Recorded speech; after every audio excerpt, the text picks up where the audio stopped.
இந்த நிமிடம் உன் நாளை மாற்றும். நேற்று எப்படி இருந்தாலும் இன்று ஒரு புதிய ஆரம்பம். கவலைகளோட விழித்திருக்கிறாயா? மனசு நிறைய சுமையா இருக்கா?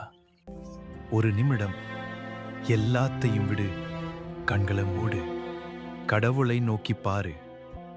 கடவுளே, இந்த புதிய காலை கொடுத்ததற்கு நன்றி. என் பயங்களையும் என் சுமைகளையும் உன் கைகளில் வைக்கிறேன். நான் தனியாக இல்லை, நீர் என்னுடன் இருக்கிறீர். என் கண்ணீரை நீர் பார்த்திருக்கிறீர். என் இதயத்தை நீர் அறிவீர். இன்று என் உள்ளத்தை அமைதியால் நிரப்பும். நம்பிக்கையால் என்னை நிரப்பும். இன்று நான் எடுக்கும் ஒவ்வொரு அடியிலும் நீர் என்னுடன் இரும்.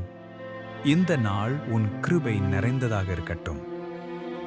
இது முடிவு இல்லை, இதுதான் உன் புதிய ஆரம்பம். ஆமென்.